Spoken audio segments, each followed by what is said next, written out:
అడగట్లేదు uncle, uncle మీరు ఎవరు అని అడిగిందంట. ఆ మాటలకి ఆయన బాగా ఆలోచిస్తూ ఆ పాపను చూసి, పాప నాకు తెలియదు అని అన్నాడట.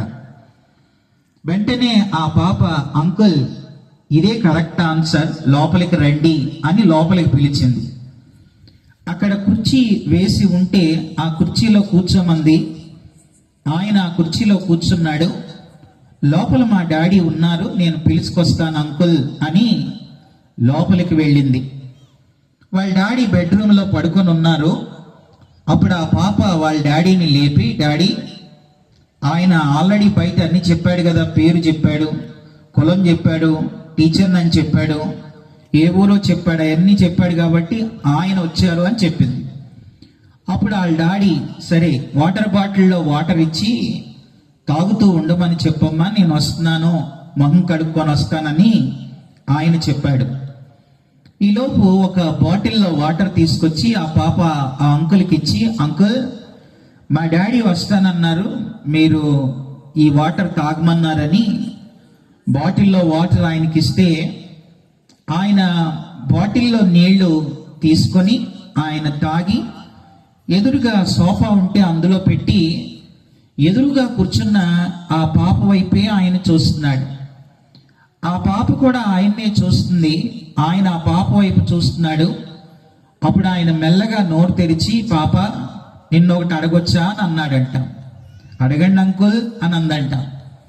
అప్పుడు ఆయన అన్నాడంట, పాప నీవు ఎవరు అని అన్నాడంట.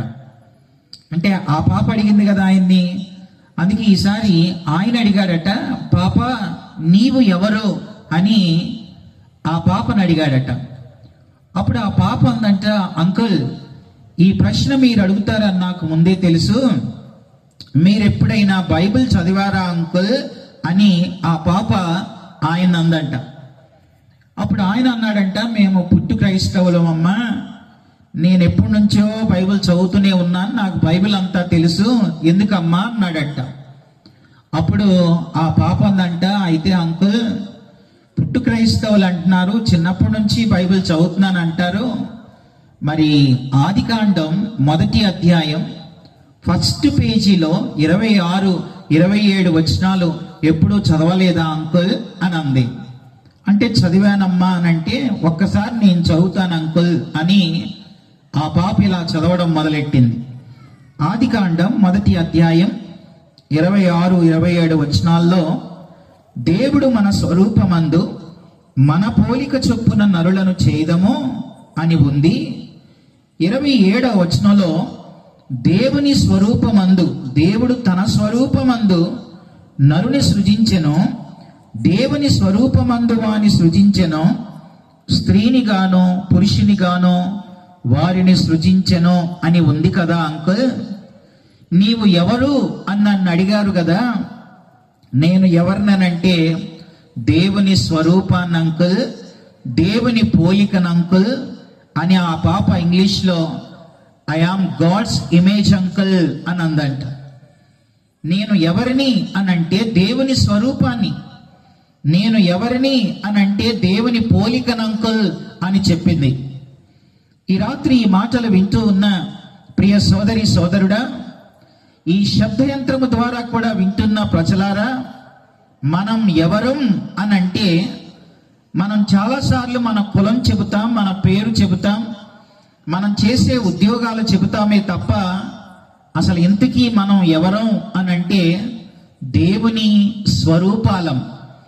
దేవుడు తన స్వరూపంలో మనల్ని చేశాడు కనుక ఒక వ్యక్తి మరొక వ్యక్తిని చూసినప్పుడు ఈ వ్యక్తి దేవుని స్వరూపం అని మనం గ్రహిస్తే ఎదుటి వాళ్ళ పట్ల ఒక గౌరవ భావం, ఎదుటి వాళ్ళ పట్ల ఒక ప్రేమ తత్వం అనేది ప్రతి మనిషిలో జనిస్తుందని ఈ రాత్రి మీకు తెలియజేస్తూ ఉన్నాను.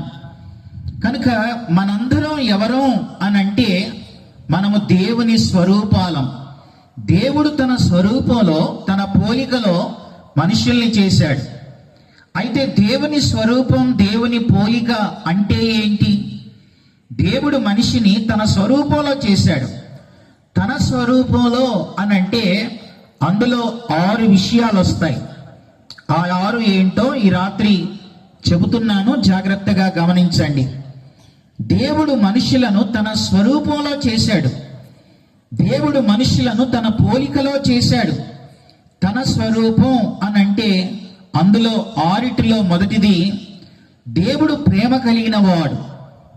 దేవుడు మనిషిని తన స్వరూపంలో చేశాడు అనంటే మనుషుల్లో కూడా ఏముంటదనంటే ప్రేమ అనేది ఉంటది. దేవుడు ప్రేమ కలిగిన వాడు, దేవుడు ప్రేమ స్వరూపి అని బైబిల్ చెబుతూ ఉంది. ఆయన ప్రేమ కలిగిన వాడు. దేవుడికి మనుషులంటే ప్రేమ.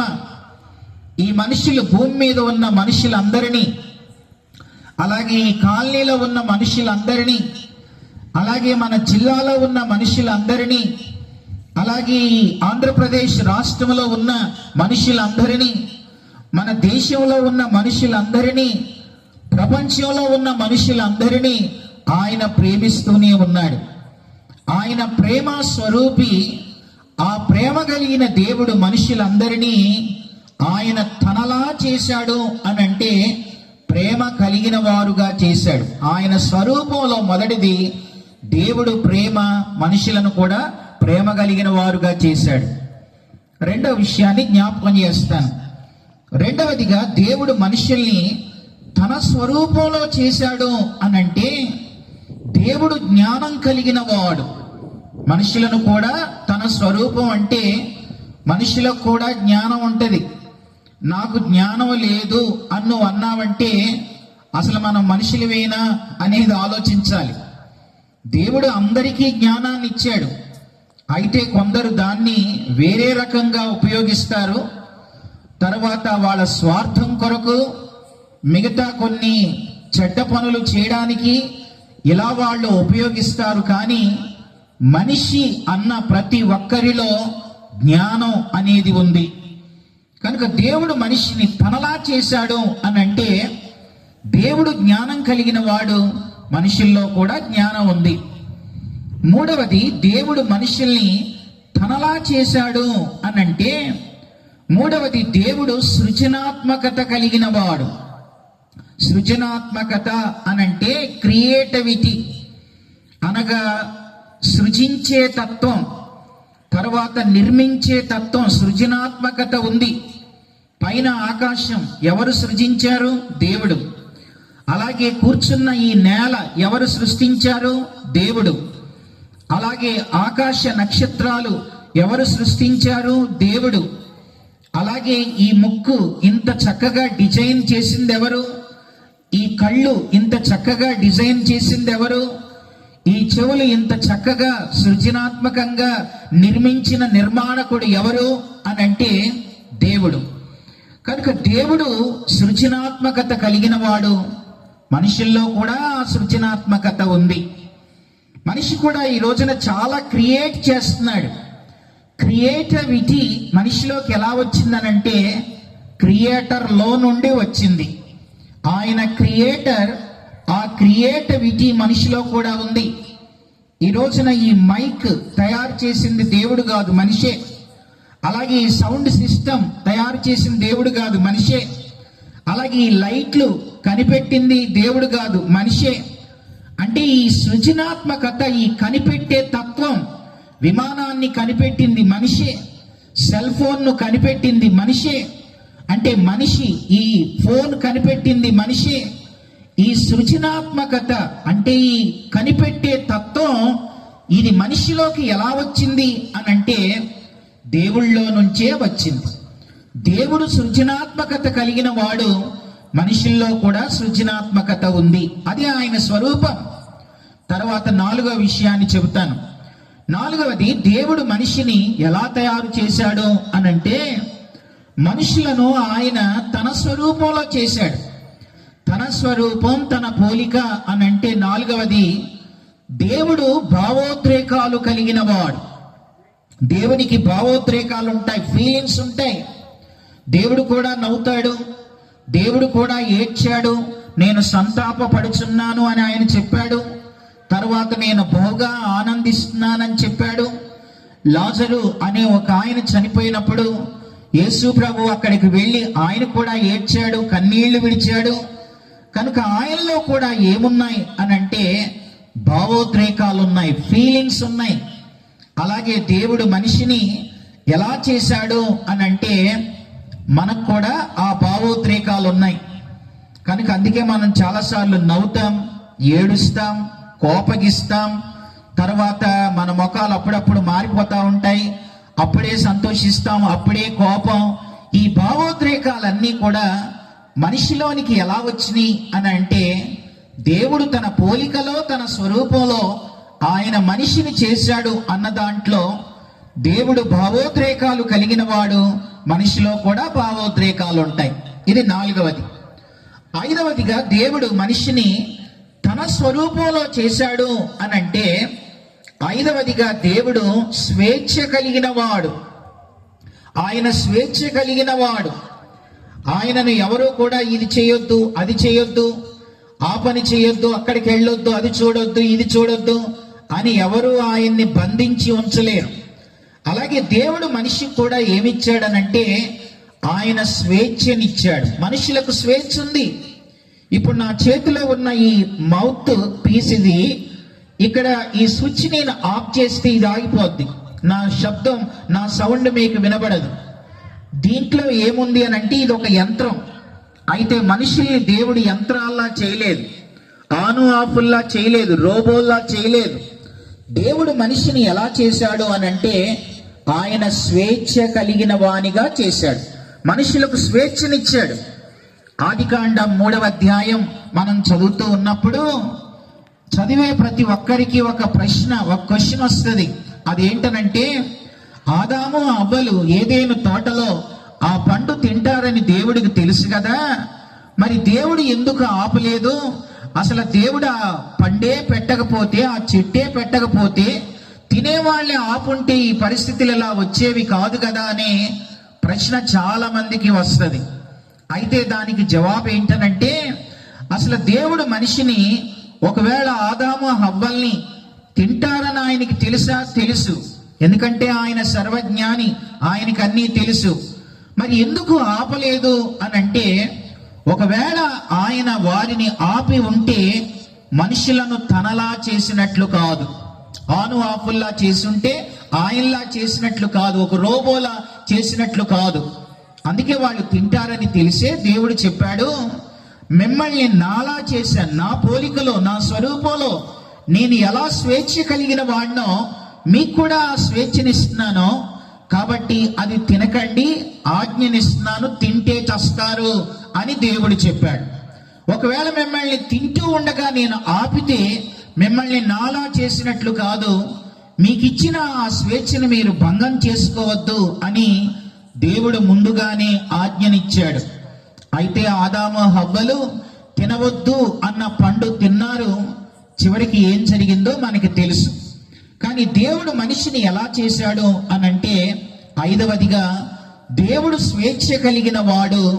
మనుషులకు కూడా ఆ స్వేచ్ఛ ఉంది. అందుకే ఈ రోజున మనుషులకి స్వేచ్ఛ ఉంది కనుకనే మేము నమ్ముకోవటం అది స్వేచ్ఛే, నమ్మకపోవడం అది స్వేచ్ఛే, వినడం అది స్వేచ్ఛే, వినకపోవడం అది స్వేచ్ఛే. తర్వాత కొందరు వింటారు, కొందరు తిరస్కరిస్తారు, కొందరు వద్దంటారు, ఇది మాది కాదు అని అంటారు, ఇది వేరే వాళ్ళది అని అంటారు. ఇన్ని మాటలు అనడానికి కారణం ఏంటనంటే మీకున్న స్వేచ్ఛ. అందుకని స్వేచ్ఛ ఉంది అని బైబిల్లో ఒక పండితుడిలా ఉన్నాడు.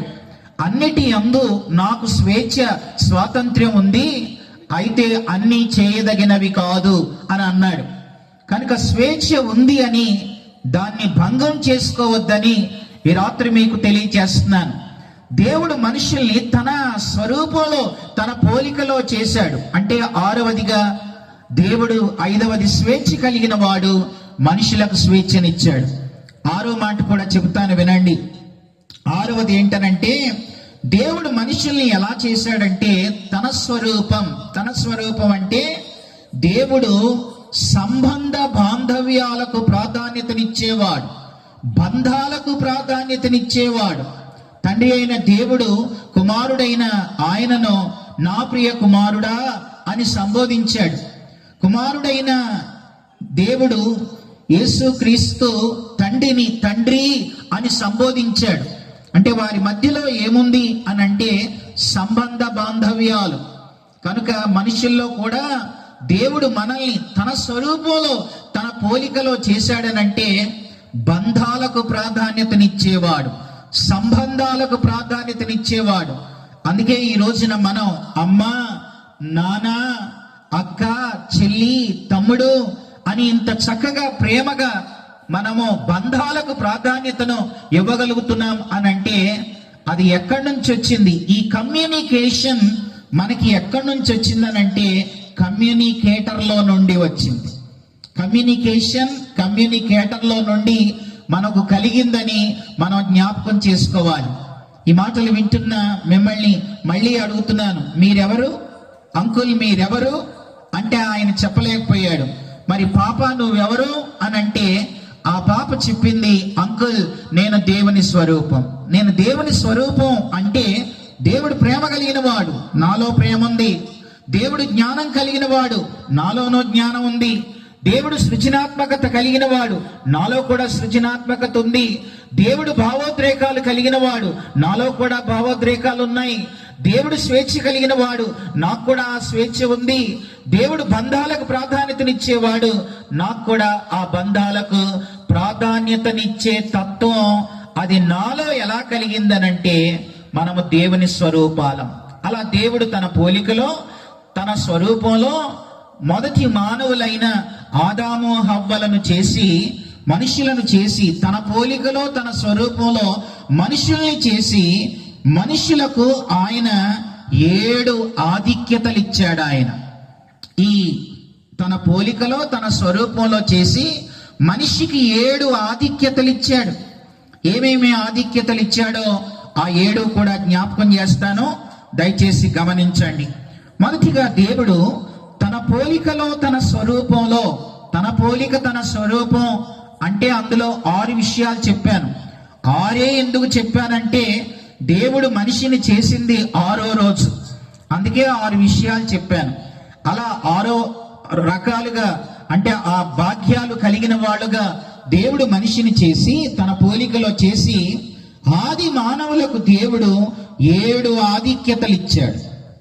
ఆ 7 ఏంటో కూడా చెప్తాను. మొదటిది, మనుషులను చేసి ఆయన మనిషికి ఇచ్చిన మొదటి ఆధిక్యత నిత్య జీవం.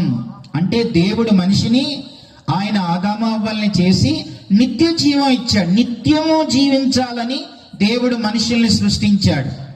ఒకవేళ మీరు గమనించండి, బైబిల్లో మొదటి మానవులైన ఆదాము హవ్వలు ఆ పండు తిని ఉండకపోతే వాళ్ళు నిత్యము జీవించే వాళ్ళే. అసలు దేవుని అనాది సంకల్పం మనుషులు చనిపోవాలి అనేది కాదు, మనుషులు మరణించాలనేది కాదు. మరణం మనిషికి ఎలా వచ్చింది అని అంటే మానవుడు పాపం చేయటం వల్ల, పాపము వలన వచ్చు జీతం మరణం. పాపం వల్ల మరణం వచ్చింది. తినవద్దు అన్న పండును తిని ఆజ్ఞను అతిక్రమించడం ద్వారా మానవుడు మరణాన్ని తెచ్చుకున్నాడు. ఒకవేళ ఆ పండే తినకపోతే దేవుని అనాది ప్రణాళిక ప్రకారం మనుషులు ఎప్పుడు నిత్యమో జీవిస్తూనే ఉండేవాళ్ళు. కనుక దేవుడు మనిషికి ఇచ్చిన మొదటి ఆధిక్యత నిత్య జీవం. రెండవది చెప్తాను వినండి. రెండవదిగా దేవుడు మనిషికి ఇచ్చిన 2వ ఆధిక్యత ఏంటనంటే నిత్య సహవాసం. దేవుడు మనిషిలకు నిత్య సహవాసాన్ని ఇచ్చాడు. ఏదేను తోటలో ప్రతి చల్లపూట వేళ దేవుడే ఆదాము హవ్వల దగ్గరికి వచ్చి ఆదాము హవ్వలతో దేవుడే వారితో మనుషులతో సహవాసం చేసేవాడు. కనుక రెండవది నిత్య సహవాసం. మూడవదిగా మనం గమనిస్తే ఆది మానవులకు దేవుడిచ్చిన 3వ ఆధిక్యత ఏంటనంటే నిత్య మహిమనిచ్చాడు. మహిమ మీకు అర్థం కావాలంటే ఆదికాండం 2వ అధ్యాయంలో ఆదాముకు గాఢ నిద్ర కలుగచేసి తన ప్రక్కటెముకను తీసి హవ్వనుగా చేసి ఆమెను ఆదాము దగ్గరకు తీసుకొచ్చాడు. ఆదాము దగ్గరకు తీసుకొని రావడంతో ఆదాము ఇలా ఒక చక్కని పాట పాడాడు. నా ఎముకలలో ఒక ఎముక, నా మాంసంలో మాంసం, ఇది నాలో నుండి వచ్చింది, నాదే అని అన్నాడు. అక్కడ నారి అని ఉంది. నారి అన్న నాదే అన్న ఒకటే. కనుక ఇది నా ఎముకే, నా మాంసమే, ఇది నాలో నుండే వచ్చింది, ఇది నారి అని అన్నాడు. అయితే వినండి, మరి ఆ సమయంలో ఆదాము ఎక్కడున్నాడు? గాఢ నిద్రలో ఉన్నాడు.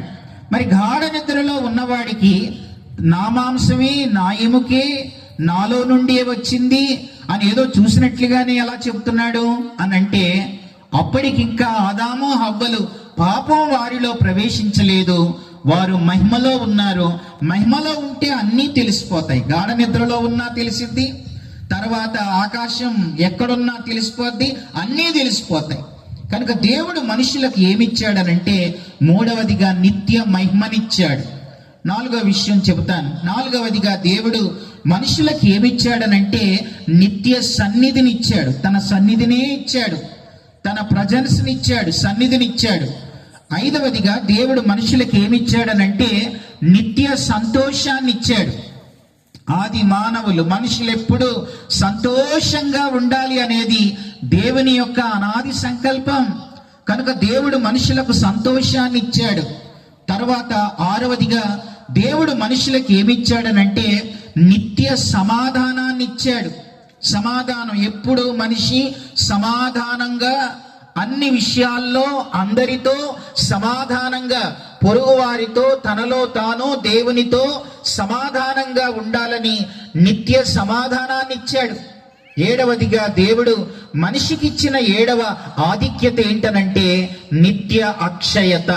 అక్షయత అంటే క్షయం కాకుండా ఉండే స్థితి, అంటే ఎప్పుడూ ఒకేలా ఉండాలని దేవుడు మనుషుల్ని చేశాడు. ఈ 7 ఆధిక్యతలు దేవుడు మనిషికిచ్చాడు. మొదటిది నిత్య జీవం, రెండవది నిత్య సహవాసం, మూడవది నిత్య మహిమ, నాలుగవది నిత్య సన్నిధి, ఐదవది నిత్య సంతోషం, ఆరవది నిత్య సమాధానం, ఏడవది నిత్య అక్షయత.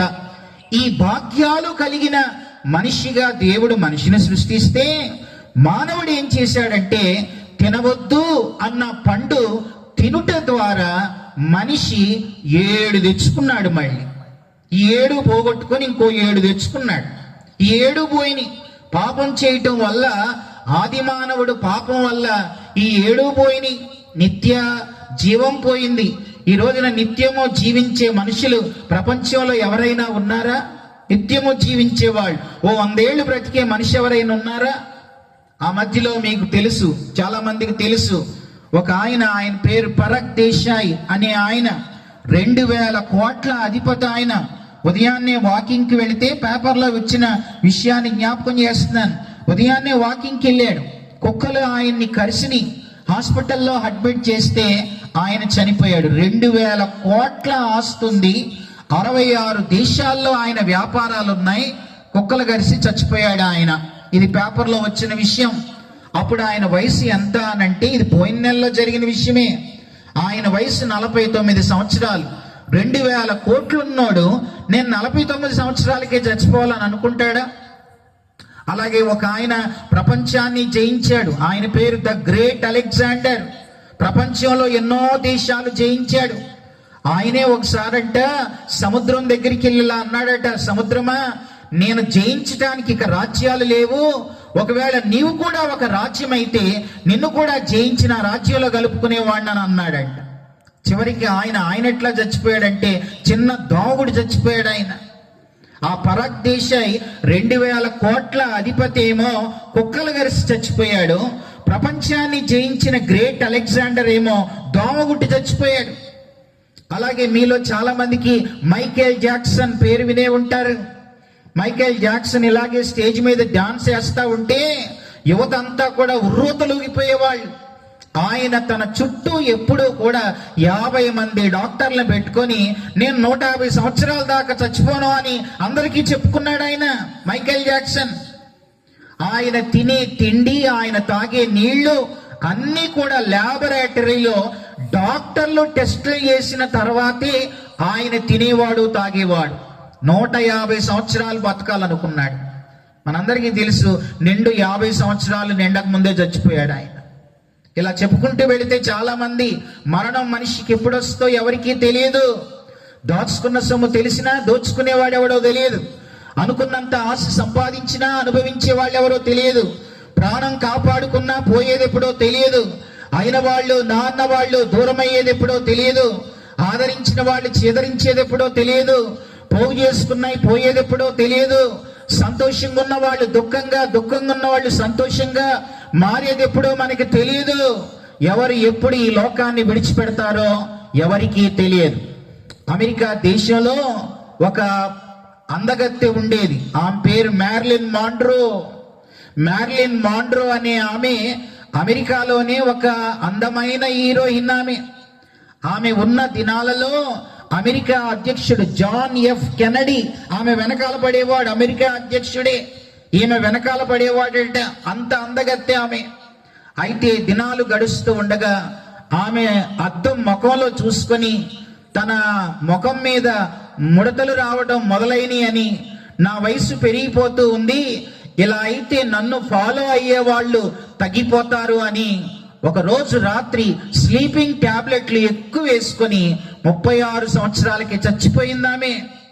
క్రీస్తునందు ప్రియమైన వారలారా, దేవుడేమో మనుషుల్ని నిత్యమో జీవించాలని మనిషిని చేస్తే మనిషి నిత్య జీవాన్ని పాపంతో పోగొట్టుకున్నాడు. అలాగే దేవుడు మనుషులతో నిత్యము సహవాసం చేయాలని మనుషుల్ని చేస్తే పాపం మనిషికి దేవునికి ఎడబాటునిచ్చేసింది. అలాగే మనిషి పాపం చేయటం వల్ల ఏ భేదము లేదు.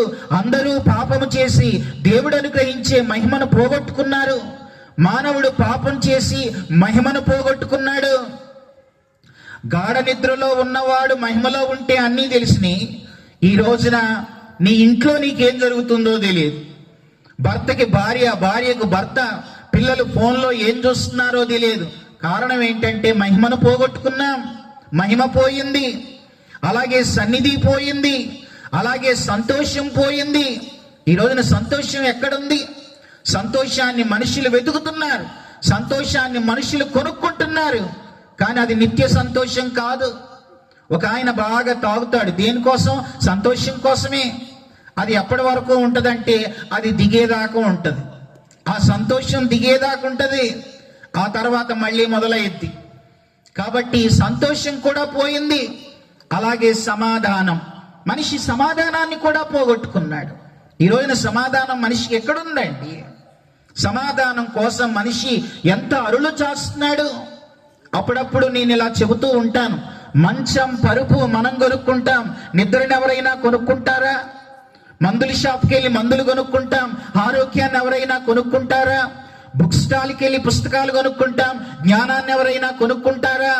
ఏదో ఒక ఉద్యోగం చేసి 4 డబ్బులు సంపాదిస్తామే తప్ప నిజంగా శాంతి, సమాధానం, సంతోషం, నెమ్మది, ఆనందం ఇవి ఎవరివ్వగలుగుతారు? ఇవన్నీ ఇవ్వగలిగిన వాడు ఒక్కడే. ఆయన పేరే ఈ రాత్రి నేను ప్రకటించే యేసుక్రీస్తు. కనుక యేసుక్రీస్తు ఒక్కడే మనుషులకు నిత్య జీవాన్ని ఇవ్వగలడు. ఇచ్చాడు ఆయన. యేసుక్రీస్తు ఒక్కడే నిత్య సహవాసం, నిత్య మహిమ, నిత్య సంతోషం, నిత్య సన్నిధి, నిత్య సమాధానం, నిత్య అక్షయత ఇవన్నీ ఇవ్వగలిగిన వాడు యేసుక్రీస్తు. యేసుక్రీస్తు అంటే, యేసు అంటే ఆ మాటకి అర్థం రక్షకుడు అని అర్థం. యేసు అంటే రక్షకుడు. దేశాన్ని రక్షించడానికి మిలిటరీ వాళ్ళు, దేహాన్ని రక్షించడానికి డాక్టర్లు, బాడీ గార్డ్స్, పంటల్ని రక్షించడానికి క్రిమి సంహారక మందులు. కానీ పాపిని రక్షించే రక్షకుడు యేసుక్రీస్తు ఒక్కడే. బిడ్డకి తల్లి అవసరం, గొర్రెకి కాపర అవసరం, రోగికి వైద్యుడు అవసరం, పాపికి రక్షకుడు అవసరం. పాపుల్ని రక్షించడానికి యేసు ప్రభు ఈ భూమి మీదకి వచ్చాడు. ఆయన కులాన్ని మతాన్ని మార్చడానికి కాదు, ఆయన పాపుల రక్షకుడు. కనుక దేవుడు మనుషులకి ఈ 7 ఆధిక్యతలు ఇస్తే మానవుడు పాపం చేసి 7 పోగొట్టుకొని ఇంకో 7 తెచ్చుకున్నాడు. ఏం తెచ్చుకున్నాడో చూడండి. ఆదికాండం 3వ అధ్యాయంలో మానవుడు తన పాపంతో తెచ్చుకున్న 7 ఫలితాలు ఉన్నాయి. చదువుతున్నాను నేను. మానవుడు తన పాపంతో 7 తెచ్చుకున్నాడు. చూడండి, ఆదికాండం 3వ అధ్యాయం నేను చదువుతూ ఉన్నాను. 10వ వచనం. ఆదికాండం 3:10 ఏముందంటే, అందుకతడు నేను తోటలో నీ స్వరం వినినప్పుడు దిగంబరిగా ఉంటిని గనుక భయపడి దాగుకొంటిని. మొట్టమొదటిగా మానవుడు తన పాపంతో ఏం తెచ్చుకున్నాడు అని అంటే భయం. ఇది మొదటి మాట. మానవుడు తన పాపంతో తెచ్చుకున్నది భయం. దాగుకొనుట, భయపడి దాక్కున్నాడు. అసలు ఈ సృష్టిలో ఆ పండే తినకపోతే భయం ఎక్కడిది? ఈ రోజున భయం, మనుషులకు భయం. రోగాలంటే భయం, కొందరికి మరణం అంటే భయం, తర్వాత కొందరికి దెయ్యం అంటే భయం. ఈ రోజున రకరకాల భయాలు మనుషులను ఏలుబడి చేస్తున్నాయి. మనిషి ఈ రోజున భయం భయం భయం. చూడండి, ఒక మాట చెప్తాను. అది 1978 సంవత్సరం. వినాలి, అది 1978 సంవత్సరం ఆగస్టు 26వ తారీఖున మన భారతదేశంలోని ఒక సంచలనాన్ని సృష్టించిన రోజు. 1978 ఆగస్టు 26 ఢిల్లీ నడిబొడ్డున ఒక ఇద్దరు కరుడు కట్టిన దొంగలు, వాళ్ళిద్దరి పేర్లు, ఒక ఆయన పేరు బిల్లా, మరొక ఆయన పేరు రంగా. బిల్లా రంగా అనే ఇద్దరు, ఒక మిలిటరీ ఆఫీసర్, ఆయన పేరు మిలిటరీ ఆఫీసర్ పేరు ఎంఎం చోప్రా. ఒక మిలిటరీ ఆఫీసర్ ఆయన ఎంఎం చోప్రా, ఆయన ఒక మిలిటరీ కమాండర్ ఆయన. అయితే ఆయనకి ఇద్దరు పిల్లలు. ఆయన కుమార్తె పేరు గీతా చోప్రా, ఆమెకు 16 సంవత్సరాల వయసు. అలాగే తన తమ్ముడు అనగా ఆయన కుమారుడు పేరు సంజయ్ చోప్రా, 14 సంవత్సరాలు. జీసస్ మేరీ అనే ఒక స్కూల్లో వాళ్ళిద్దరూ చదువుతున్నారు. వాళ్ళు గీతా చోప్రా, సంజయ్ చోప్రా వీళ్ళిద్దరూ కూడా చదువుతున్నారు. అయితే ఒక కాలేజీలో, వాళ్ళు చదువుతున్న స్కూల్ అండ్ కాలేజీలో ఒక ప్రోగ్రాం వచ్చింది. ఆ రోజుల్లో ఆల్ ఇండియా రేడియోలో యువవాణి అనే ఒక ప్రోగ్రాం వచ్చేది. యువవాణి, ఆల్ ఇండియా రేడియోలో యువవాణి అనే ఒక ప్రోగ్రాం వచ్చేది. ఆ ప్రోగ్రాంలో ఈ ఇద్దరు పిల్లలు పాటలు పాడటానికి వాళ్ళొక ట్యాక్సీలో వాళ్ళు వెళుతూ ఉంటే, ఆ ట్యాక్సీని నడిపే ఈ బిల్లా రంగా అని కరుడు కట్టిన వీళ్ళు, ఆ పిల్లలిద్దరూ కూడా ఫలానా మిలిటరీ ఆయన పిల్లలని తెలియక వాళ్ళిద్దరిని కిడ్నాప్ చేసి డబ్బులు సంపాదిద్దామని ఆయనకే ఫోన్ చేశారు, మీ పిల్లల్ని కిడ్నాప్ చేశామని. అప్పుడు ఆయన, ఎవర్రా మీరని గట్టిగా అడిగితే, నేను మిలిటరీ కమాండర్ అన్నబట్టికే ఈ మిలిటరీ వాళ్ళ పిల్లలు అని తెలిసి వాళ్ళిద్దరూ కూడా భయపడిపోయి, బిల్లారంగా అన్న వాళ్ళిద్దరూ కూడా భయపడిపోయి చివరికి వాళ్ళు ఏం చేశారంటే, సంజయ్ చోప్రా 14 సంవత్సరాల వాడిని చంపేసి, 16 సంవత్సరాలు ఉన్న గీతా చోప్రాను ఆమెను పాడు చేసి రేప్ చేసి ఆమెను కూడా చంపేసి దొరకకుండా తిరుగుతూ ఉన్నారు. అలా వెతుకుతున్నారు. వాళ్ళిద్దరి కోసం మన ఇండియా, హైదరాబాద్ అంతా వెతుకుతున్నారు. మొత్తం దేశం అంతా ఈ బిల్లా రంగాల కోసం వెతుకుతూ ఉంటే, వీళ్ళిద్దరూ ఏం చేశారంటే, హర్యానా నుంచి ఢిల్లీకి వెళ్తున్న ట్రైన్లో చాలా మంది, ఈయన మిలిటరీ వాళ్ళు కదా, అయితే మేము కూడా మిలిటరీ డ్రెస్ వేసుకొని మేము కూడా నడుస్తూ ఉంటే ఎవరు మమ్మల్ని కనిపెట్టలేరని వీళ్ళు హర్యానా నుంచి ఢిల్లీకి వెళ్తున్న ట్రైన్లో వీళ్ళు కూడా మిలిటరీ డ్రెస్ వేసుకొని మిలిటరీ వాళ్ళు ఉన్న బోగిలోకి వీళ్ళు ఎక్కారు. వాళ్ళు ఎక్కిన భోగి అంతా మిలిటరీ వాళ్ళే ఉన్నారు. అప్పుడు మిలిటరీ వాళ్ళు అడిగారు, మీ నెంబర్ ఎంత, బ్యాచ్ నెంబర్ ఎంత, మీరు ఏ బ్యాచ్ అని అడిగితే ఆగేం తెలిసి బ్యాచ్ నెంబరు, తర్వాత నెంబర్లు అవి. కనుక వాళ్ళ మాటల్లోనే తడబడుతున్నారు. తర్వాత భయం, వాళ్ళ లోపల మిలిటరీ వాళ్ళని ఎప్పుడు చూసారో వాళ్ళలో భయం అనేది తెలిసిపోయింది. అయితే ఆ మిలిటరీ వాళ్ళలో ఒక ఆయన వీళ్ళిద్దరిని కరుడు కట్టిన దొంగలని గుర్తుపట్టి గన్ను వెనక్కి తిప్పి వాళ్ళని బాగా కొట్టి తిహార్ జైల్లో పెట్టారు వాళ్ళిద్దరిని. ఈ మాట నేను ఎందుకు చెప్తున్నానంటే, భయం మనిషిని పట్టిస్తుంది. పాపం చేసిన వాడికి ఎవరికైనా సరే భయం అనేది ఉంటది. పాపం చేసిన వాళ్ళకి భయపడతారు. భయపడని మనుషులు భూమి మీద ఎవరూ లేరు అనేది గుర్తుపెట్టుకోవాలి.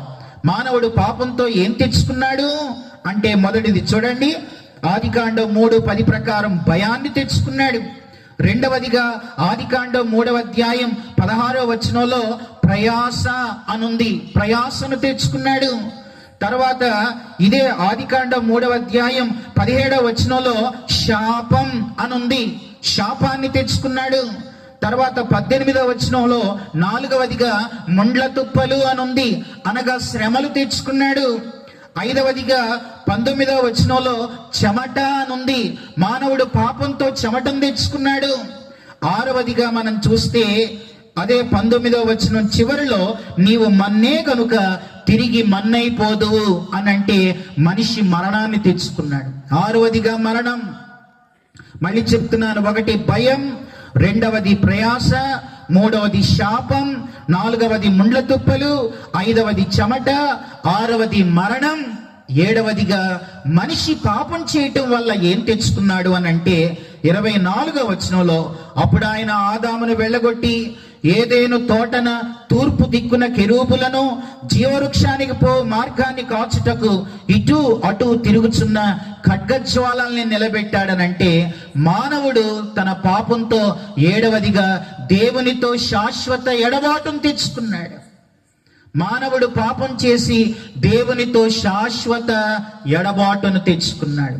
దేవునితో శాశ్వత ఎడబాటు ఏంటనంటే నరకం. మనిషి పాపం చేసి ఏం తెచ్చుకున్నాడంటే నరకాన్ని తెచ్చుకున్నాడు, మరణాన్ని తెచ్చుకున్నాడు, నరకాన్ని తెచ్చుకున్నాడు, శ్రమలు తెచ్చుకున్నాడు, దేవునికే దూరం అయిపోయాడు. అయితే వినండి, రాత్రి తన పోలికలో తన స్వరూపంలో చేయబడ్డ మానవుడు పాపం చేసి మరణం తెచ్చుకొని చివరికి దేవునితోనే శాశ్వత ఎడబాటైన ఆ నరకాన్ని తెచ్చుకొని ఆరని అగ్నిలో కాలడం ఆ దేవునికి ఇష్టం లేక ప్రేమ కలిగిన ఆయన మనుషుల మీదున్న ప్రేమతో ఆయనే 2025 సంవత్సరాల క్రితం ఏ మానవుడు తన పాపమును బట్టి నశించి నరకానికి వెళ్ళకూడదని మనుషుల మీదున్న ప్రేమతో పరలోకాన్ని విడిచిపెట్టి భూమి మీదకి దిగి వచ్చి మన పాపం తన మీద వేసుకొని, మనం చేతులతో తప్పులు చేస్తే ఆయన చేతుల్లో మేకులు, మన కాళ్ళతో తప్పులు చేస్తే ఆయన కాళ్ళల్లో శీలలు, అలాగే మన తలతో ఆలోచనలతో తప్పులు చేస్తే బంగారు కిరీటాన్ని పెట్టుకోవలసిన ఆయన ముళ్ళ కిరీటం, అలాగే మన శరీరంతో చేసిన తప్పులకి ఆయన కొరడా దెబ్బలు, బరువైన సిలువ నిలువు కర్ర 12 అడుగులు, అడ్డ కర్ర 6 అడుగులు, సిలువ బరువు 150 కిలోలు, మోసిన దూరం 6 మైళ్ళు.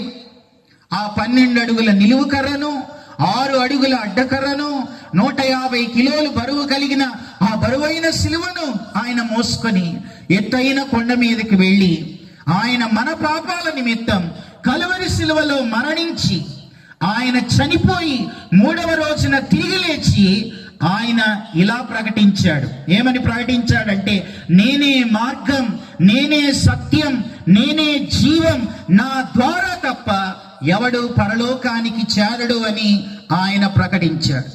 యేసు ప్రభు అంటే కులం కాదు, మతం కాదు, ఆయన మార్గం, పరలోకాన్ని ఇచ్చే మార్గం. మానవుడు పోగొట్టుకున్న ఆ నిత్య జీవాన్ని ఇస్తాడు, మానవుడు పోగొట్టుకున్న నిత్య సహవాసాన్ని ఇస్తాడు, మానవుడు పోగొట్టుకున్న నిత్య మహిమనిస్తాడు, మానవుడు పోగొట్టుకున్న సమాధానం, సంతోషం, శాంతి, సమాధానం ఇవ్వగలిగిన ఏకైక వ్యక్తి ప్రభు అయిన యేసుక్రీస్తు. ఆయన ద్వారా మాత్రమే ఇవన్నీ కూడా మనం పొందుకోగలుగుతాం. అందుకే యేసు ప్రభు మానవుడు పాపం చేయటం వల్ల ఆ 7 పోయిని ఇంకో 7 తెచ్చుకున్నాడు. అయితే పోగొట్టుకున్న వాటిని ఇవ్వడానికే, తెచ్చుకున్న వాటి నుంచి విడుదల కలిగించడానికే ఆయనే ఈ లోకానికి వచ్చాడు. ఈ పోగొట్టుకున్న ఈ ప్రపంచంలో ఎవ్వరు ఇవ్వలేరు. నీకు నిత్య జీవాన్ని ఎవరిస్తారు? నిత్య సమాధానం ఎవరివ్వగలుగుతారు? నిత్య సంతోషం నీకు ఎవరివ్వగలుగుతారు? పరలోకాన్ని ఎవరివ్వగలుగుతారు? నరకం నుంచి ఎవరు తప్పించగలుగుతారు అని అంటే యేసు ప్రభు ఒక్కడే నీకు శాంతి, సమాధానం, సంతోషం, ఆనందాన్ని ఇవ్వగలిగిన వాడు ప్రభు అయిన యేసుక్రీస్తు ఒక్కడే.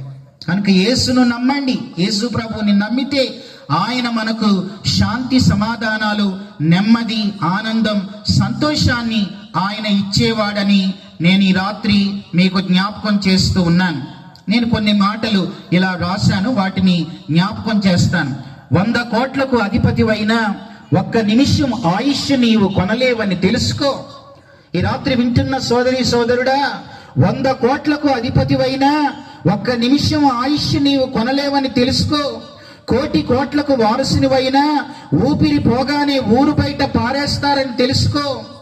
100 మంది డాక్టర్లు నీ చుట్టూ ఉన్నా నీ మరణాన్ని ఎవ్వరూ ఆపలేరని తెలుసుకో. అంతరిక్షానికి అధిపతివైనా నీ ఆయుష్కు నీవు అధిపతివి కాలేవని తెలుసుకో. విశ్వాన్ని జయించగలిగిన వీరుడువైనా మృత్యువును నీవు జయించలేవని తెలుసుకో.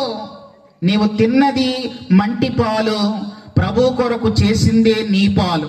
నీవు దాచుకున్నది జారిపోతుంది, చేయి జాసి సహాయం చేసిందే అక్కడ నీ ఖాతాలో మిగులుతుంది. భోగాలకు అలవాటు పడి పాపం చేసి విలువైన జీవితాన్ని ఖర్చు చేసి రోగాల పాలిట పడి ఆయుష్ను చేజార్చుకోకు. సృష్టికర్తను త్రోసివేసి కష్టమైన నరకంలోకి వెళ్ళి వేదనకు గురికాకు. మరణాన్ని తప్పించి రక్షించే యేసునొద్దకు రమ్ము, ప్రభువుని నమ్ము, నిత్య జీవాన్ని స్వతంత్రించుకోము. ఆయన నిన్ను ఎలా తయారు చేశాడు అనంటే తన పోలికలో తన స్వరూపంలో ఆయన మనుషుల్ని చేశాడు. ఈ రాత్రి వింటున్న మనందరం ఎవరు అనంటే దేవుని స్వరూపం, దేవుని పోలిక. మరి ఆయన పోలికలో ఆయన స్వరూపంలో ఆయన మనల్ని చేసి ఈ భూమి మీద ఎందుకు పెట్టాడు? ఈ భూమి మీద అసలు మనం ఎందుకున్నాం అనంటే బైబిల్ అంతా గమనిస్తే నాకైతే ఒక 5 విషయాలు అర్థమైంది. ఆ 5 చెప్పి ముగిస్తాను. అసలు దేవుడు ఈ భూమి మీద మనల్ని ఎందుకు ఉంచాడు అనంటే 5 ప్రధానమైన కారణాలతో దేవుడు మనుషుల్ని భూమి మీద ఉంచాడు. ఆ 5 ఏంటో చెబుతాను రండి. మొదటిది యెషయా గ్రంథం 43వ అధ్యాయం 7వ వచనంలో అసలు దేవుడు ఈ భూమి మీద మనుష్యులను ఉంచటంలో ఆయన ఉద్దేశం ఏంటనంటే యెషయా గ్రంథం 43వ అధ్యాయం 7వ వచనంలో అక్కడ ఇలా ఉంది: నా మహిమ నిమిత్తం నేను సృజించిన వారిని, నా నామం పెట్టబడిన వారందరినీ తెప్పించుము. నేనే వారిని కలుగ చేసి తిని వారిని పుట్టించిన వాడను నేనే. అంటే మొదటి కారణం, దేవుడు నిన్ను నన్ను తన స్వరూపంలో తన పోలికలో ఎందుకు పుట్టించాడు అనంటే, ఎందుకు పుట్టించి భూమి మీద ఉంచాడు అనంటే ఆయన మహిమ నిమిత్తం. ఆయన మహిమ నిమిత్తమే ఈ భూమి మీద ఉన్నాం. ఆయనను మనం మహిమపరచాలి. మరి ఆయనకి మహిమ ఎలా వస్తుంది అనంటే అది కూడా చూపిస్తాను రండి. ఆయనకు మహిమ ఎలా వస్తుంది అనంటే చదువుతున్నాను నేను. ఆయన చేసిన మనిషి ద్వారా ఆయనకు ఎప్పుడు మహిమ అనంటే ప్రకటన గ్రంథం 16వ అధ్యాయం 9వ వచనాన్ని చదువుతున్నాను. ప్రకటన గ్రంథం 16వ అధ్యాయం 9లో కాగా మనుషులు తీవ్రమైన వేడిమితో కాలిపోయి ఈ తెగుళ్ల మీద అధికారము గల దేవుని నామమును దూషించిరి గాని ఆయనను మహిమపరచునట్లు మారు మనసు పొందిన వారు కారు. అంటే ఆయనకి ఎలా మహిమ వస్తుంది అనంటే మారు మనసు ద్వారా దేవునికి మహిమ. నువ్వు మారు మనసు పొందితే నీ ద్వారా దేవునికి మహిమ వస్తుంది. మారు మనసు అంటే ఏంటి? మారు మనసు అంటే 2 విషయాలు. దేవుడెవరో అర్థం కావాలి, నువ్వెవరో అర్థం కావాలి. నీ స్థితి ఆయన ముందు ఒప్పుకోవడమే మారు మనసు. దేవుడెవరు అంటే ఆయన ప్రేమ గలవాడు. దేవుడు ఎవరు? ఆయన రక్షించేవాడు. దేవుడు ఎవరు? ఆయన క్షమించేవాడు. మరి మనం ఎవరం? పాపులం. పాపం లేని మనుషులు భూమి మీద ఎవరు లేరు. మనుషులందరూ జన్మతః పాపులే, కర్మతః పాపులే. మనందరం జన్మ కర్మ పాపులమే. పాపంతో మనిషి మరణం తర్వాత నరకం తెచ్చుకున్నాడు. కాబట్టి ప్రభువా నేను పాపిని అని ఆ పరిశుద్ధుని వైపు తిరిగి నీ పాపమును ఒప్పుకొని నీవు పశ్చాత్తాపంతో నీ పాపాలన్నీ ఆయన దగ్గర ఒప్పుకుంటే ఆయన నిన్ను రక్షిస్తాడు. కాబట్టి మొదటి విషయం, దేవుడి భూమి మీద ఎందుకు పెట్టాడు అనంటే మొదటి మాట, ఆయన మహిమ నిమిత్తమే మనల్ని భూమి మీద ఉంచాడు. రెండవ విషయాన్ని చెబుతాను. రెండవదిగా, ఈ భూమి మీద దేవుడు మనుషుల్ని ఎందుకు ఉంచాడు అనంటే ఆయనతో సహవాసం చేయడానికి. ఆయనతో సహవాసం చేయాలి అనగా ఆయనతో సహవాసం చేసేవి 2 విధానాలు. ఒకటి, ఆయన ఇచ్చిన బైబిల్ చదువుట ద్వారా ఆయనతో సహవాసం, ప్రార్థన చేయట ద్వారా ఆయనతో సహవాసం. ప్రార్థన అంటే మనం దేవునితో మాట్లాడటం, అలాగే వాక్యం చదువుట ద్వారా ఆయన మనతో మాట్లాడతాడు. అలా దేవునితో సహవాసం చేయాలని దేవుడి భూమి మీద ఉంచాడు. అయితే ఈ రోజున ఆయన ఇచ్చిన బైబిల్ని చాలా మంది చదవట్లేదు. అయితే వినండి, ఒక మాట చెప్తాను. బైబిల్ బాగా చదివితే 3 విషయాలు తెలుస్తాయి. ఒకటి, దేవుడు ఎంత గొప్పోడో తెలిసిద్ది. రెండవది, నువ్వేంటో నీకు తెలిసిద్ది.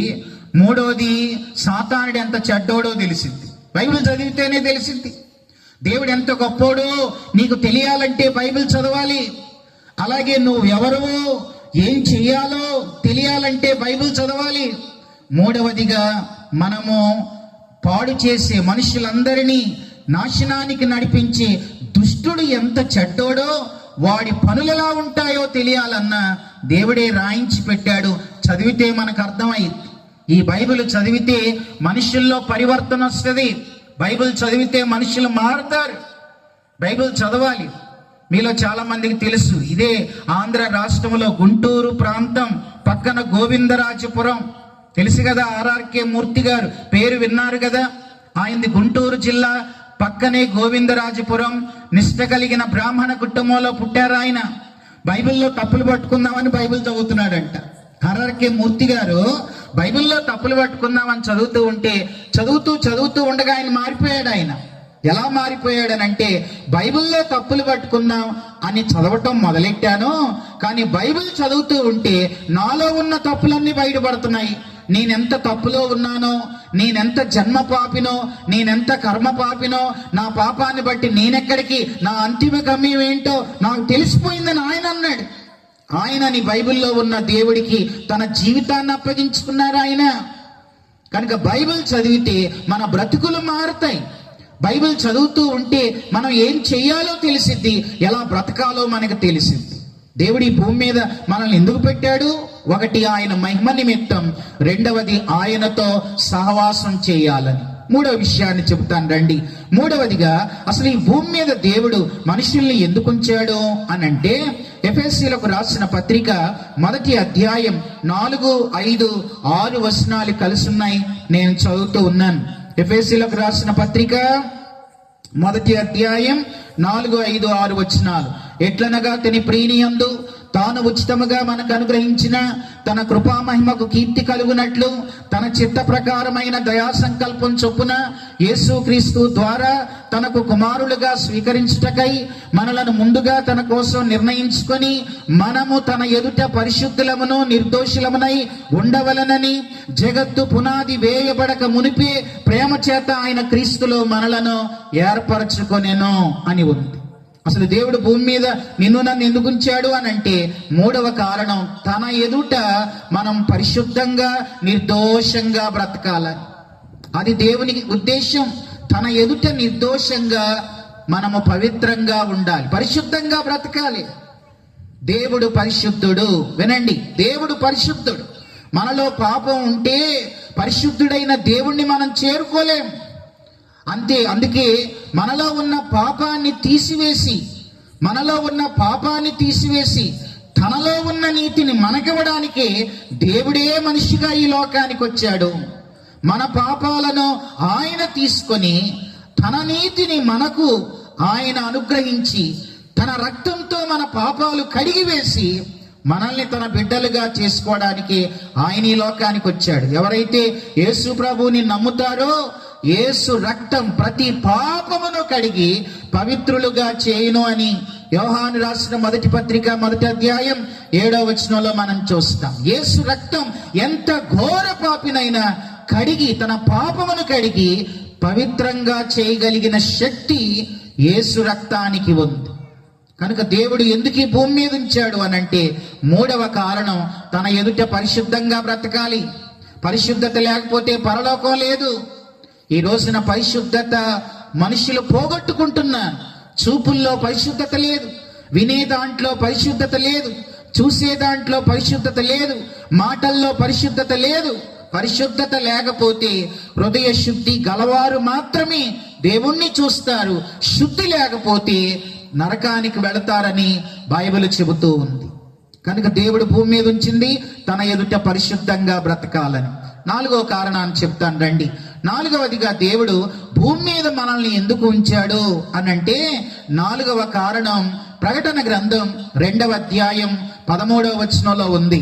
చూడండి, ప్రకటన గ్రంథం 2వ అధ్యాయం 13వ వచనంలో మనం ఏం చూస్తాం అనంటే, అక్కడ ఇలా ఉంది. ప్రకటన 2:13లో చదువుతున్నాను నేను, ప్రకటన 2:13. సాతాను సింహాసనం ఉన్న స్థలములో నీవు కాపురమున్నావని నేను ఎరుగుతున్నా. మనం ఎక్కడున్నాం అని అంటే, సాతాను కాపురం ఉన్న స్థలం. ఈ లోకంలో దుష్టుడున్నాడు, సాతానుడు ఉన్నాడు.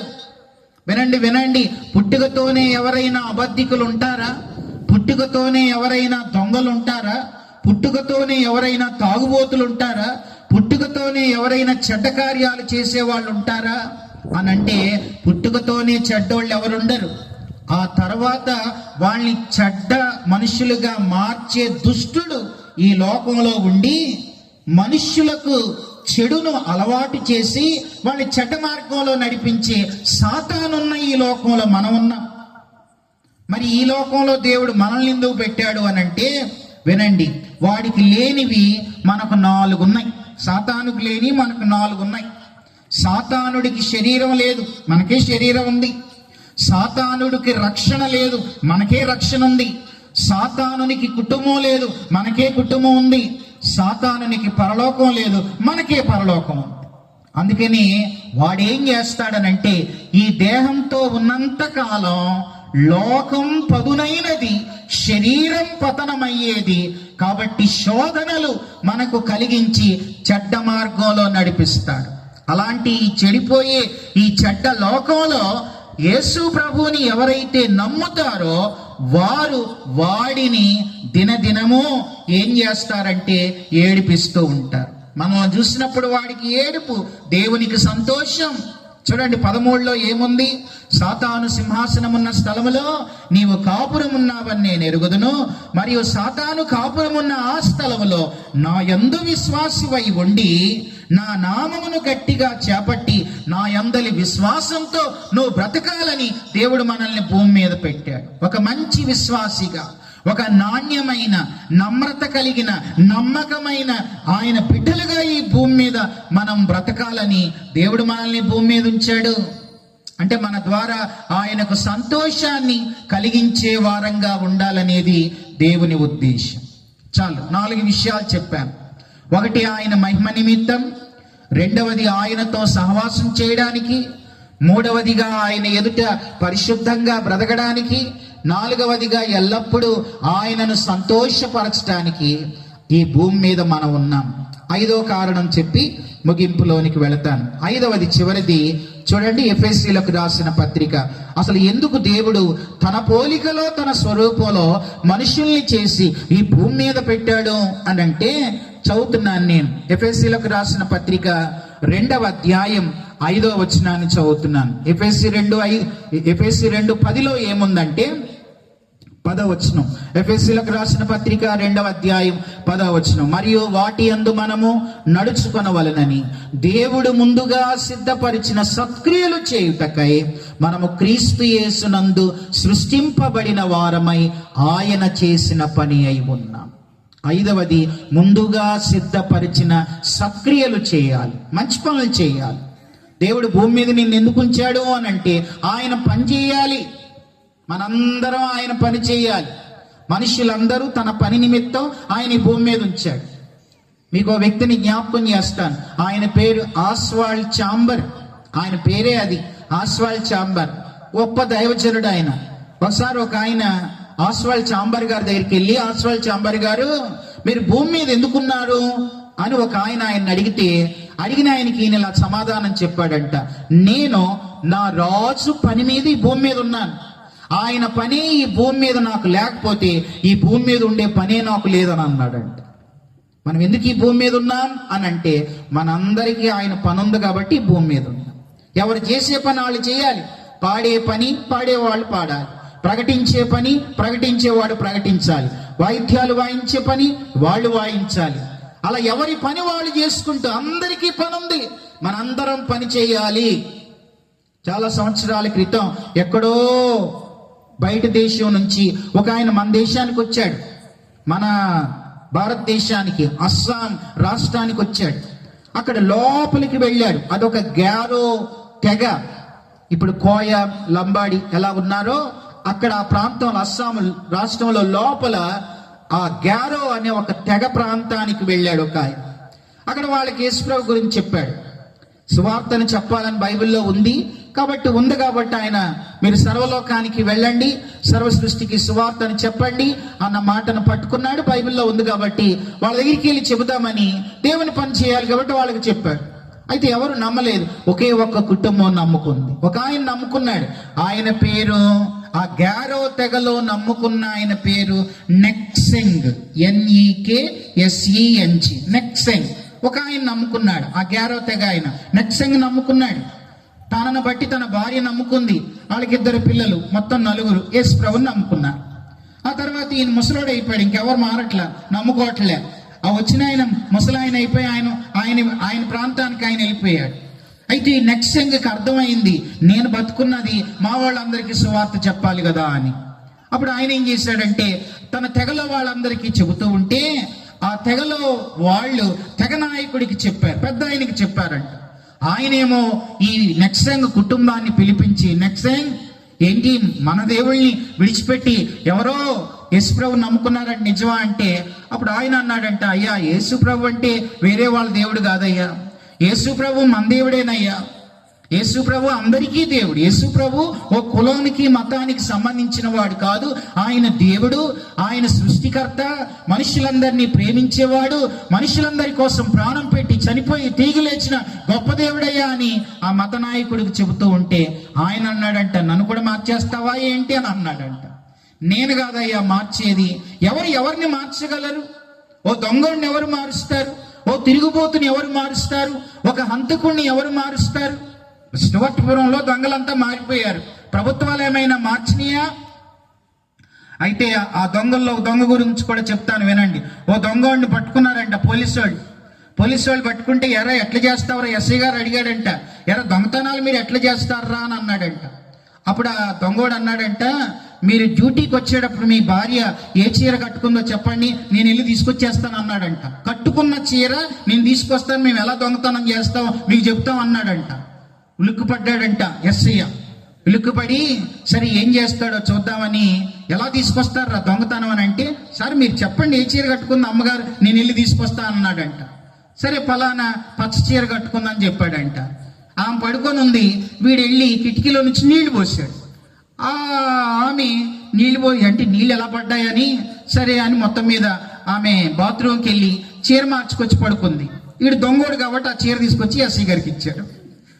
కనుక అంత దొంగతనాలు చేస్తారు వాళ్ళు. కనుక మరి అలాంటి దొంగలంతా మారిపోయారు.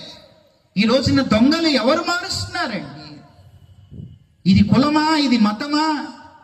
ఇది మత మార్పిడి కాదు, మతి మార్పిడి. నీ మనస్సును మార్చేది. నాలాంటి ఏ బోధకుడు నీ కులం మార్చుకో, మతం మార్చుకో అని చెప్పకూడదు, చెప్పడు కూడా. నీ మనస్సును మార్చుకో. చెడ్డ మార్గాలు విడిచిపెట్టు, మంచి మార్గంలోకి రా, మంచి దారిలోనికి రా, మంచి మార్గంలో నడువు. నీ పాపాన్ని విడిచిపెట్టు. నీ పాపంతో నువ్వు చనిపోతే నరకానికి వెళతావు, యేసును నమ్ముకో అని చెబుతాం.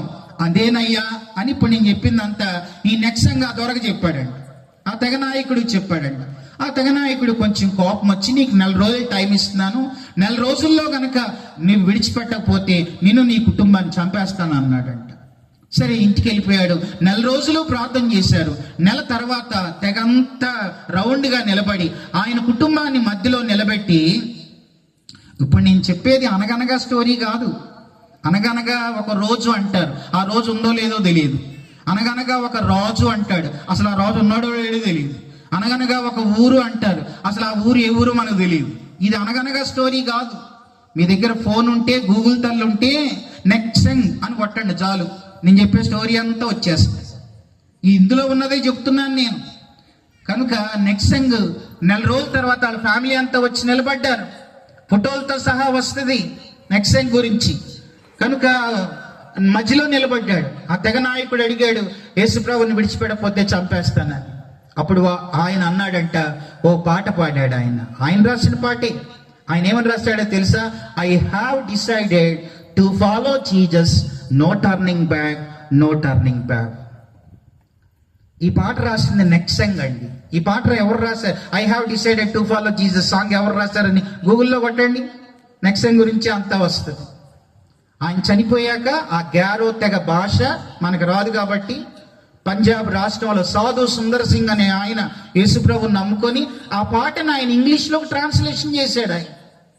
కనుక నెక్స్ట్ టైం మధ్యలో నిలబడ్డాడు, ఫ్యామిలీ అంతా నిలబడి యేసుప్రభుని విడిచిపెడతారంటే యేసుప్రభుని ఎలా విడిచిపెడతావయ్యా? యేసుప్రభువే నిజమైన దేవుడు. ఆయన మాకు జీవితాన్ని ఇచ్చాడు, ఆయన పని చేయాలని. కనుక ఆయన పని చేస్తూ ఉంటే మీరేమో చంపుతానంట, చంపుకోండి, ఇక్కడ కళ్ళు మూస్తే అక్కడ కళ్ళు తెరుస్తాం అన్నాడంట. చివరికి భార్య పిల్లల్ని చంపారు, తనను కూడా బాణం వేస్తే మళ్ళీ ఇదే పాట పాడుతూ నెక్స్ట్గా వాళ్ళందరికీ సువార్త చెప్పి అక్కడే చనిపోయాడు. చనిపోయిన తర్వాత దేవుడు కార్యం చేశాడు. తెగ నాయకునిలో దేవుడు కార్యం చేసి భార్య పిల్లలు అందరూ చనిపోతూ ఉన్నా నిజంగా తను నమ్మిన సత్యానికి అంత కట్టుబడి ఉన్నాడంటే ఒకవేళ యేసుప్రభువే నిజమైన దేవుడేమో. తెగ నాయకుడిగా నేను చెప్తున్నాను, నేను యేసుప్రభుని నమ్ముతున్నాను, మీరు కూడా అందరూ నమ్ముకోండి అని అన్నాడంట. ఈ రోజున గారో తెగంతా యేసుప్రభుని నమ్ముకున్నారు. Praise the lord. ఎంత గొప్ప విషయం. క్రీస్తునందు ప్రియమైన వారులారా, యేసు ప్రభు ఆయన కులానికి మతానికి సంబంధించిన వాడు కాదు. ఆయన అందరినీ ప్రేమిస్తున్నాడు. ఈ శబ్ద యంత్రం ద్వారా వింటున్న తమ్ముడు, నిన్ను యేసయ్య ప్రేమిస్తున్నాడు. ఓ అక్క, యేసయ్య నిన్ను ప్రేమిస్తున్నాడు. ఓ అన్న, యేసయ్య నిన్ను ప్రేమిస్తున్నాడు. నీ పాపం నిమిత్తం, మనందరి పాపాల నిమిత్తం పరలోకాన్ని విడిచి భూమి మీదకి వచ్చి కలువరి శిలువలో ప్రాణం పెట్టి చనిపోయి సమాధి చేయబడి తిరిగి లేచిన గొప్ప దేవుడు, మంచి దేవుడు, ప్రేమ కలిగిన దేవుడు యేసు దేవుడు. ఆయన్ని నమ్మితే పరలోకం ఉంది, నమ్మకపోతే నరకం ఉంది. నరకం అంటే అది అగ్ని ఆరదు, పొరుగు చావదు, చాలా భయంకరమైనది. ఆ స్థలానికి ఎవరు వెళ్ళకూడదని ఆయనే మన పాపాల నిమిత్తం ఆయన వచ్చాడు, చేయగలిగింది చేశాడు. ఇప్పుడు నువ్వు చేసేది ఒకటే, ఆయన్ని నమ్మితే చాలు. యేసు ప్రభువుని నువ్వు నమ్మితే చాలు, నీ పాపాలు క్షమిస్తాడు, నీకు పరలోకాన్ని, నిత్య జీవాన్ని, ఏదైతే పోగొట్టుకున్నావో అవన్నీ ఇస్తాడు. ఆ నిత్య జీవం ఇస్తాడు, నిత్య శాంతి, నిత్య సమాధానం, నిత్య సంతోషం అన్నీ కూడా ఆయన ఇస్తాడు. ఆయన ఇచ్చేది నీకు కావాలంటే నువ్వు ఒక చిన్న తీర్మానం చేసుకోవాలంతే. యేసు ప్రభువా, నీవు నాకు కావాలి, నా పాపములు క్షమించు, నన్ను నీ బిడ్డగా చేసుకో అని ఆయన్ని నీ సొంత రక్షకుడిగా అంగీకరిస్తే నీకు శాంతి, సమాధానం, నెమ్మది, పాప క్షమాపణ, రక్షణ ఆయన నీకు అనుగ్రహిస్తాడు. ఇదే మిక్కిలి అనుకూల సమయం, ఇదే రక్షణ దినం. ఇంకా ఎవరైనా నమ్మకపోతే నమ్మండి, నమ్మిన వారు నమ్మకంగా జీవించండి. నేడే రక్షణ దినం, రేపు మనది కాదు, రేపుకు రూపు లేదు. కాబట్టి ఒక మంచి తీర్మానంతో ముందుకు సాగే కృప దేవుడు మనందరికీ దయచేయును గాక. ఆమేన్. తల వంచండి, ప్రార్థన చేద్దాం. కళ్ళు మూసుకుందాం, ప్రభు వైపు చూద్దాం, ప్రార్థన చేద్దాం.